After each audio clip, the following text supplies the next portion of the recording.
दोस्तों नमस्कार, मैं केपी सिंह। आप देख रहे हैं अपना चहेतन न्यूज चैनल पीपल बिल। चर्चा शुरू करने के पहले आज शुरुआत में ही हम अपने उन दर्शकों से जो पहली बार हमारे इस वीडियो को देखेंगे, ये गुजारिश कर लेना चाहते हैं कि उन्हें ये वीडियो पसंद आए और उनको ये लगे कि हमारे चैनल का हर वीडियो उन्हें देखना चाहिए तो वे चैनल को सब्सक्राइब करें और बेल आइकॉन जो इसमें होता है वो उसको दबा दें, घंटी की आकृति का बटन, ताकि जब भी हम नया वीडियो डालें वो उसका नोटिफिकेशन आपको तत्काल मिल जाया करे। वो खुद तो ऐसा करें ही, हमारी गुजारिश ये रहेगी कि वो अपने घर के लोगों को, अपने रिश्तेदारों को और अपने मित्रों को भी ज़्यादा से ज़्यादा संख्या में ऐसा करने के लिए प्रेरित करें।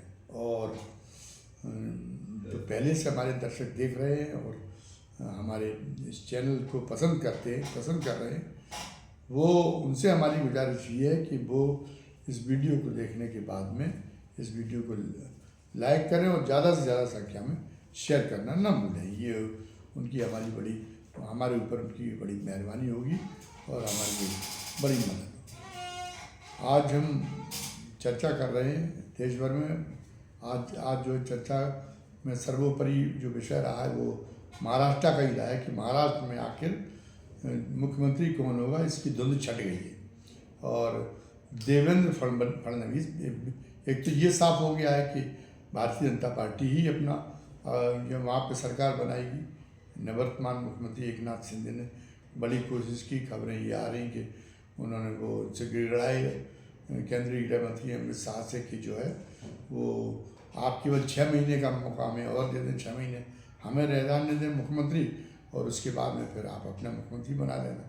लेकिन अमित शाह ने साफ कह दिया कि इसका मैसेज अच्छा नहीं जाएगा। जब हमको लगभग पूर्ण बहुमत मिला है तो फिर मुख्यमंत्री हमारी होना चाहिए। अगर आपको पूर्ण बहुमत मिला होता तो क्या आप मुख्यमंत्री के लिए अपना दावा छोड़ देते? ये उन्होंने एकनाथ शिंदे को ये कहकर एकनाथ शिंदे का जो है मुंह बंद कर दिया।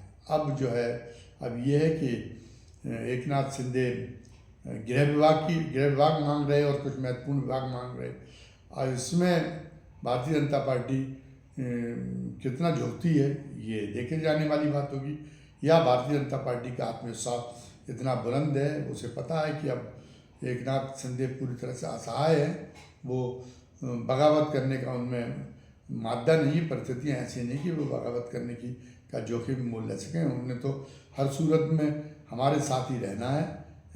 आखिर एकनाथ शिंदे को भी तो पता है कि मुख्यमंत्री रहते हुए उन्होंने क्या कुछ कमाया है। तो ईडी अगर उन्होंने बगावत की, दूसरा रास्ता पकड़ा, तो ईडी उनके यहाँ पे भी पहुँच सकती है, वो इस बात को भी जानते हैं। तो भारतीय जनता पार्टी समझ गई है कि ये मतलब नीके नहीं तो नागा सही। मतलब ये जो बुंदेली में कहावत है कि मतलब अगर शिक्षा से नहीं तो मजबूरी में उनको रहना हमारे साथ नहीं पड़ेगा। वो परिस्थितियाँ इसके लिए उनको बाध्य कर चुकी हैं। तो इसलिए कल ये साफ हो जाएगा कि गृह जैसे महत्वपूर्ण विभाग भी भारतीय जनता पार्टी अपने पास ही रखेगी।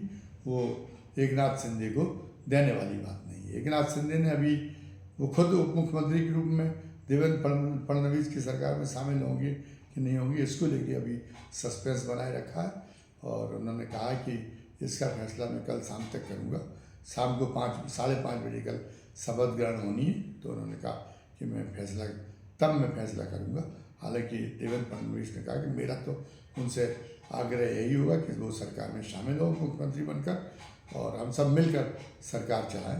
तो सौजन्य के लिए उन्होंने इतना कह दिया, लेकिन देवेंद्र फडणवीस के भी भाव भंगिमा से, हाव से, बॉडी लैंग्वेज से और जिस तरीके से वो इस्तेमाल कर रहे थे अपने शब्दों का, उससे ये साफ जाहिर था कि वो उन्हें भी एकनाथ शिंदे की कोई बहुत ज़्यादा परवाह नहीं है। अजीत पवार उनके साथ मजबूती से उनके साथ है।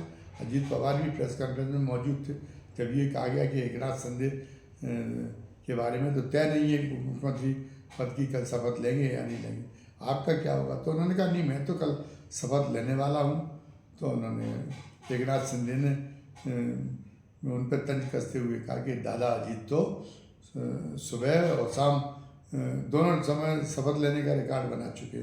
तो खैर ये तो एक दूसरे के हास प्रयास हो गया, एक व्यंग बाण छोड़ लिए गए सबकी। और एकनाथ शिंदे की अपनी कुंठाएँ हैं, इस बहाने उन्होंने अपनी कुंठा बाहर निकाल ली। लेकिन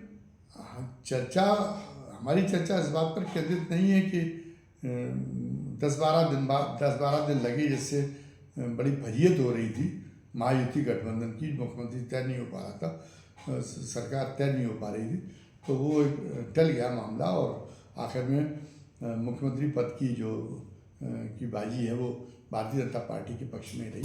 लेकिन सबसे बड़ी बात ये है कि हम आज चर्चा के हमारे आज की जो हमारा वीडियो है उसमें वो चर्चा का केंद्र बिंदु ये है कि देवेंद्र फडणवीस के बारे में तो पहले दिन से ये कहा जा रहा था कि देवेंद्र फडणवीस ही भारतीय जनता पार्टी सरकार बनाएगी और देवेंद्र फडणवीस भी मुख्यमंत्री होंगे। और दूसरी ओर उनका ये रिकॉर्ड रहा है, मतलब इस बात के लिए उनका एक अलग तरीके का एक दबदबा, एक रसूख, मतलब उनका इस बात के लिए माना जाता है कि वो जो है जो भारतीय जनता पार्टी के सर्वोच्च नेता हैं यानी प्रधानमंत्री नरेंद्र मोदी, वो जिसका नाम चर्चा में होता है उसको उसके हक में वो फैसला नहीं करते। वो हमेशा चौंकाने वाला फैसला करते जिसके नाम की कोई चर्चा ना हो। और इसके पीछे जो है उनकी कुछ कॉम्प्लेक्स है, उनके सुपीरियरिटी कॉम्प्लेक्स तो उन पर बहुत ज़्यादा हावी रहता ही है और वो इस मामले में पार्टी को भी नहीं बख्शते। तो कोई तर्क उसके पीछे, कोई जो है पार्टी का दूरगामी हित, ये सारी बातें नहीं रहती। वो केवल जब तक हैं पार्टी के कर्णधार तब तक वो ये पार्टी को भी नीचे दिखाने में कसर नहीं छोड़ना चाहते। वो चाहते पार्टी आर्टी उनके सामने तो कोई पार्टी आर्टी का कोई महत्व नहीं। वो जो चाहते हैं वो वही उसी को करते हैं और पार्टी आर्टी सब उसके सामने सुरधार को स्वीकार करती है। तो केवल इसकी अपनी इस दबदबे को दिखाने के लिए, अपने इस रसूख को दिखाने की, जिससे एक तरह से कहा जाए कि ये जो मानसिकता है इसको एक तरह से सनक की संज्ञा देनी चाहिए। तो इस सनक की संज्ञा, इस सनक की पूर्ति के लिए वो अभी तक जो है, अगर ये आया चुनने में कि वो किसको वित्त मंत्री बनाएंगे अपने मंत्रिमंडल के बारे में भी, तो जिसके बारे में बिल्कुल चर्चा हो रही हो और हर तरीके से जिस पर पूरे लॉजिक से जिसके नाम पे उंगली ठहर रही हो, वो उसको नहीं बनाते। इसी तरीके से राज्यों में मुख्यमंत्री बनाए, तो राज्यों में उन्होंने बिल्कुल किसी भी हैरो वगैरह को मुख्यमंत्री बना के और पार्टी की राय को एक किनारे पर रख के, पार्टी को बिना विश्वास में लिए हुए, और वो मतलब वो अभी तक मुख्यमंत्री बनाते रहे। उन्होंने एक झटके में वसुंधरा राजे को एक किनारे कर दिया। और वसुंधरा राजे के मामले में तो सबसे बड़ी तौहीन तो वसुंधरा राजे को मुख्यमंत्री बनाने की बजाय भजन लाल शर्मा को फैसला हुआ मुख्यमंत्री बनाने का। तो सबसे बड़ी तो तौहीन राजनाथ सिंह की हुई, जो केंद्रीय पर्यवेक्षक बना के भेजे गए थे। अब केंद्रीय पर राजनाथ सिंह का बराबर का कद है।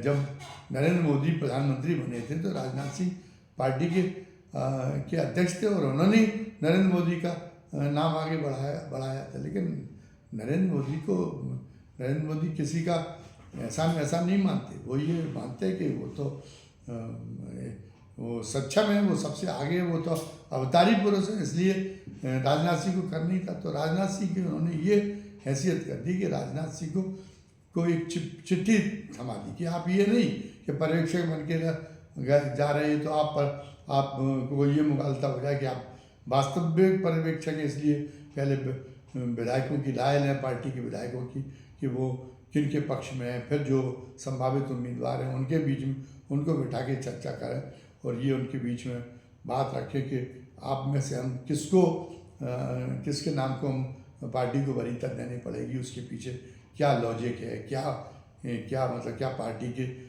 किस तरीके से वो जो नाम जिस नाम को हम आगे बढ़ाने की हम जो है आप सबसे सर्वसम्मति बनवाने की कोशिश कर रहे हैं, उससे पार्टी का किस तरीके से हित दूसरे दावेदारों की तुलना में होगा, ये सब चीज़ें रख रही, ये कुछ नहीं, पूरी कवायद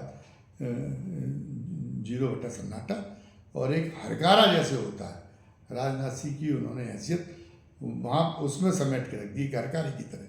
वो पहुँचे, विधायक दल की बैठक शुरू हुई और उन्होंने जो है अपने जेब से एक पर्ची निकाली जो उनको थमाई गई थी केंद्र में, और वो पर्ची उन्होंने वसुंधरा राजे को पकड़ा दी और उसके बाद भजन लाल वसुंधरा राजे का चेहरा भी फक पड़ गया, वसुंधरा राजे भी निस्तेज हो गई और राजनाथ सिंह तो पूरी तरीके से अब सारी शर्म हराया, ताकि मैं रखी जुड़े। उन्हें तो पता है कि अब अगर भारतीय जनता पार्टी में रहना है तो मोदी मोदी कहना है, तो इसलिए उनका तो उन्होंने तो अपना स्वाभिमान लगता है कि एक तरफ रख ही दिया, पहले से ही रख दिया था, तो इसलिए वो मन में थोड़ी छटपटाहट तो महसूस हुई होगी, लेकिन उन्होंने ये हरकारी की भूमिका निभाते हुए और उसकी घोषणा कर दी। तो इस तरह से भजन लाल शर्मा बन गए तो पहली बार के विधायक, मतलब कभी भी मंत्री भी नहीं रहे,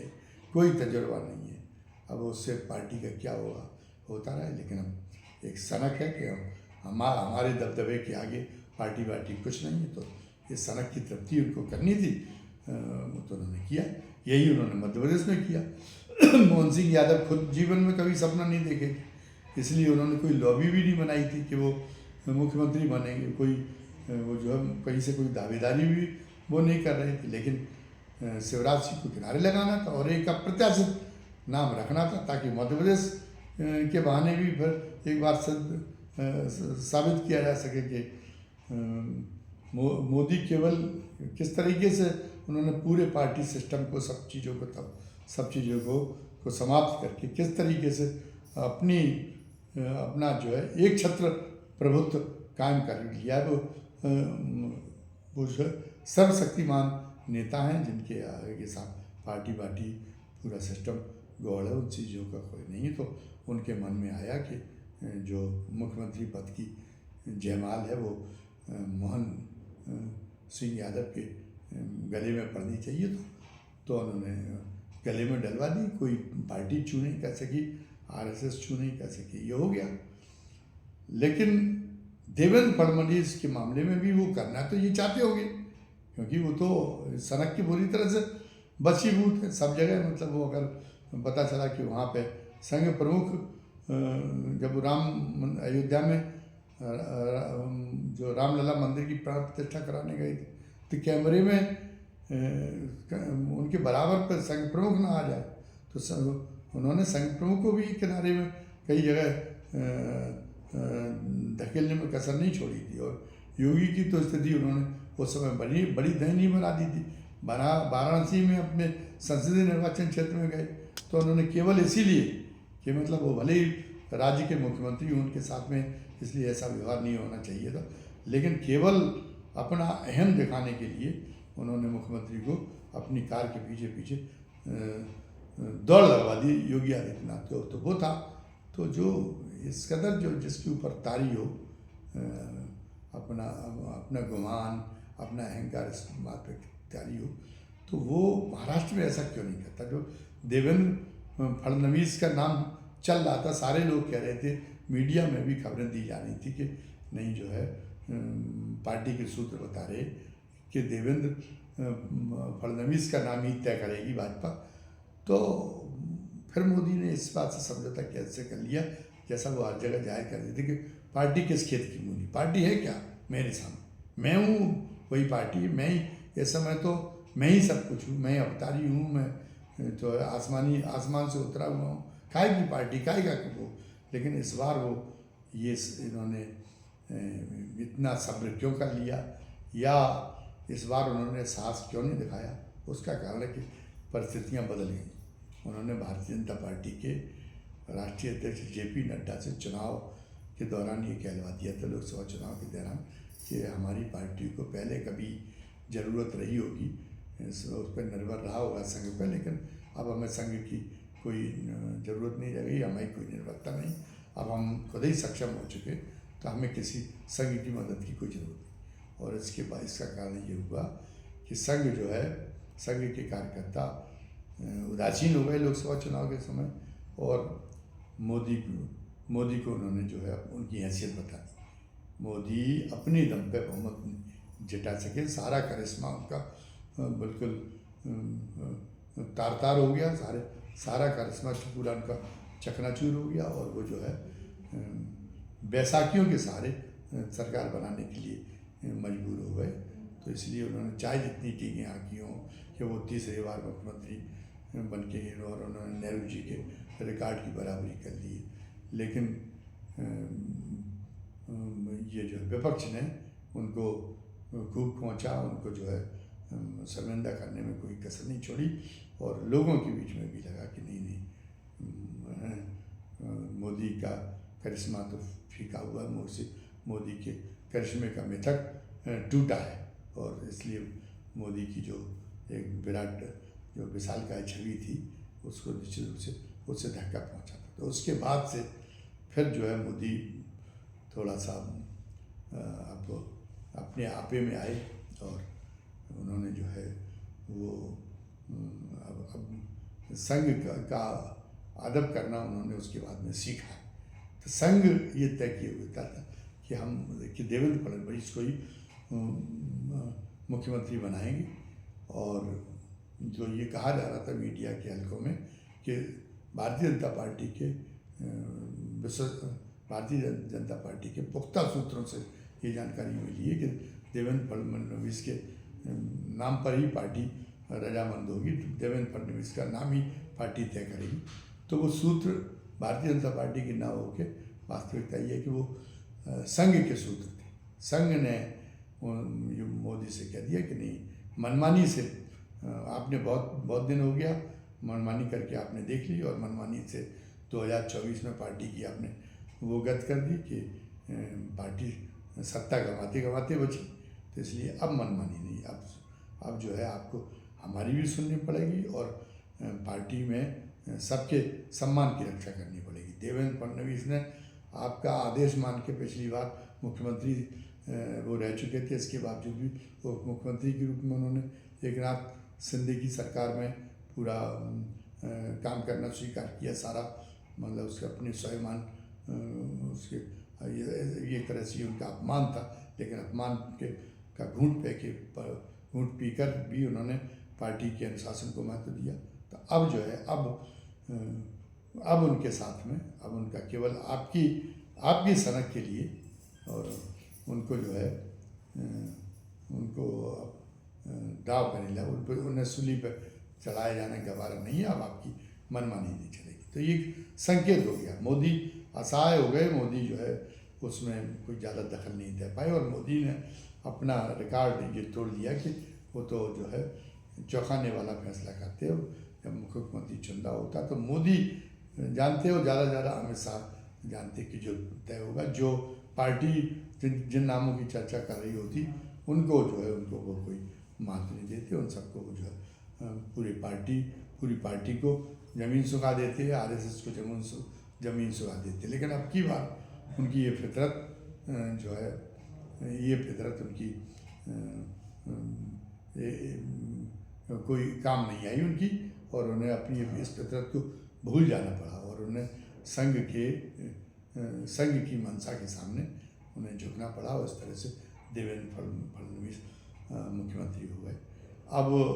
अब इससे संकेत ये और मिला है कि अगर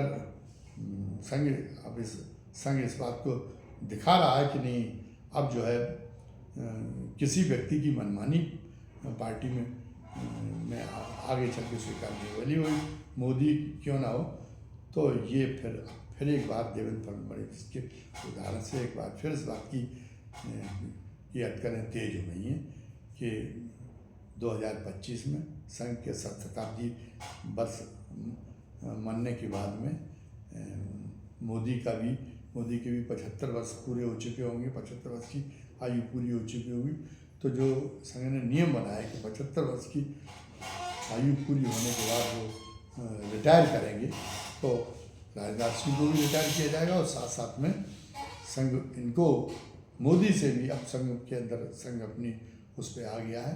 तो संघ जो है मोदी को भी फरमान सुनाएगा कि अब आप भी जो है मार्गदर्शक मंडल में जाने के लिए तैयार हो जाइए, अब आपको प्रधानमंत्री नहीं रहना। तो ये एक चर्चा चल पड़ी है। और मतलब ये नहीं कि